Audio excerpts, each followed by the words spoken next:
नमस्कार श्रोता बंधुरा आबारो एकटी नतून भिडियो निये आमार राधा राधा चैनेले आपनादेर सुस्वागतम जानाई। श्रावण मासके अत्यंत पवित्र बोले मने करा हय।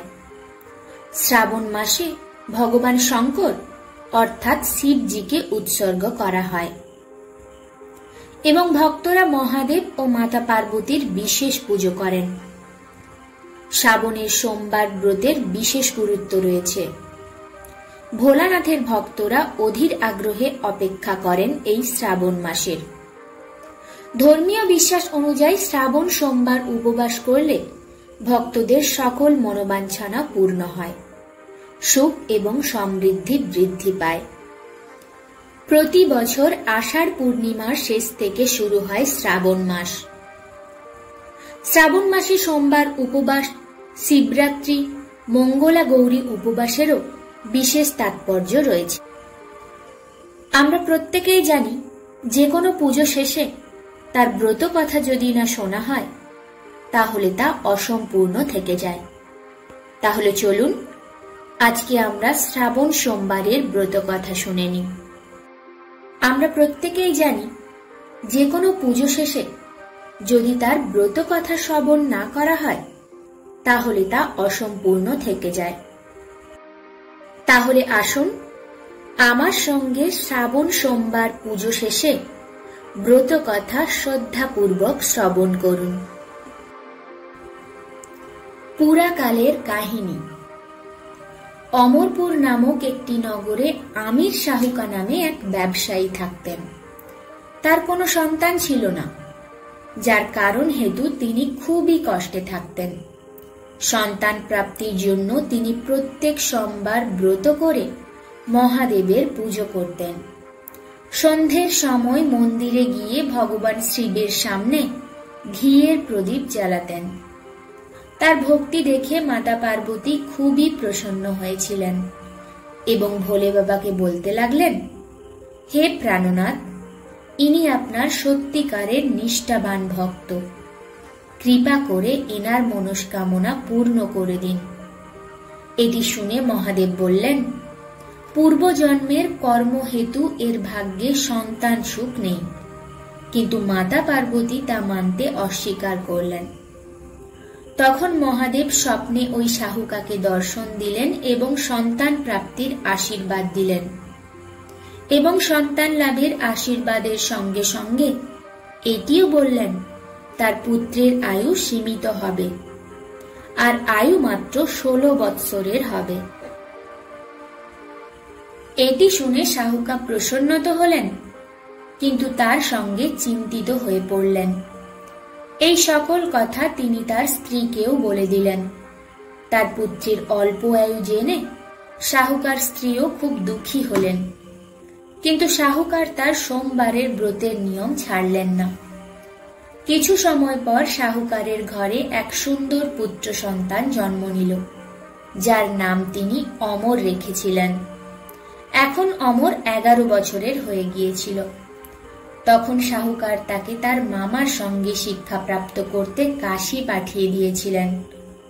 শাহুকার তাদের পথে যাত্রা করার জন্য কিছু ধন এবং অর্থ দিয়েছিলেন এবং বলেছিলেন, তোমরা যেখানেই রাত্রি যাপন করবে সেখানে যজ্ঞ করে ব্রাহ্মণদের ভোজন করিয়ে দেবে। অমর তার মামার সঙ্গে যাত্রা করতে বেরিয়ে পড়ল। রাস্তায় তারা একটি রাজ্যে পৌঁছালো। সেখানে রাজকুমারীর বিবাহ হচ্ছিল, কিন্তু যেই রাজকুমারের সঙ্গে তার বিবাহ হওয়ার কথা ছিল সেই রাজকুমার হঠাৎ করেই কোনো কারণবশত এক চোখে অন্ধ হয়ে গিয়েছিল। এই কথাটি যাতে কেউ জানতে না পারে সেই কারণে রাজকুমারের পিতা অমরকে বরের জায়গায় বসার জন্য বিনতি করেন।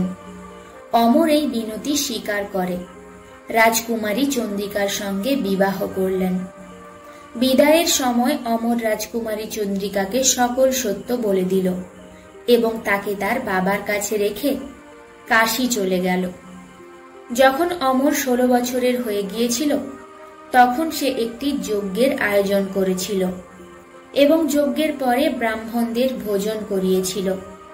অন্ন এবং বস্ত্র দান করিয়েছিল। সেই রাতেই ঘুমের মধ্যে অমরের মৃত্যু হয়ে গিয়েছিল।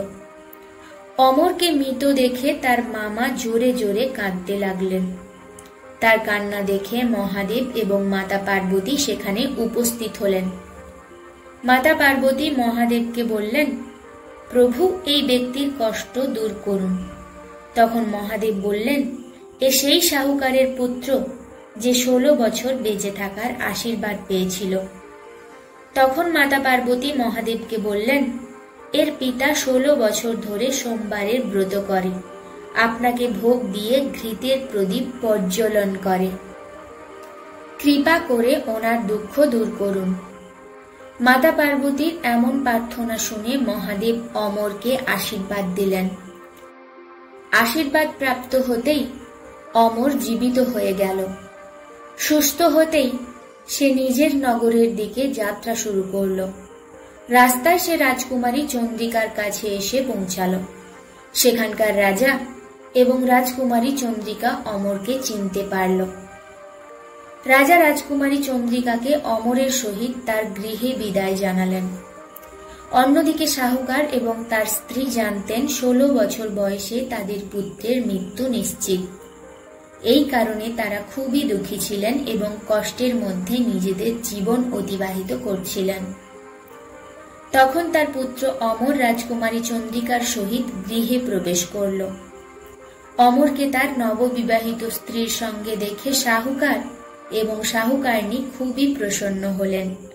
সেই রাতেই ভোলে বাবা শাহুকারকে স্বপ্নে দর্শন দিলেন এবং বললেন, হে শাহুকার, তোমার সোমবারের ব্রতে প্রসন্ন হয়ে আমি তোমার সন্তানের দীর্ঘায়ু আশীর্বাদ প্রদান করেছি। হে ভোলেনাথ, যেমন দুঃখ আপনি শাহুকার এবং শাহুকারের স্ত্রীকে প্রথমে দিয়েছেন তেমন কাউকে দেবেন না। আর যেমন পরবর্তীতে ওনার পুত্রকে দীর্ঘায়ু প্রদান করলেন, ঠিক তেমনই এই কথা যারা বলবেন এবং শুনবেন তাদের সবার ওপর কৃপা করবেন। জয় ভোলেনাথ, জয় মাতা পার্বতী। শ্রাবণ সোমবারের ব্রত কথা এখানেই সমাপ্ত হলো। যদি ভিডিওটি ভালো লেগে থাকে একটি লাইক করবেন এবং কমেন্টে হর হর মহাদেব লিখতে ভুলবেন না।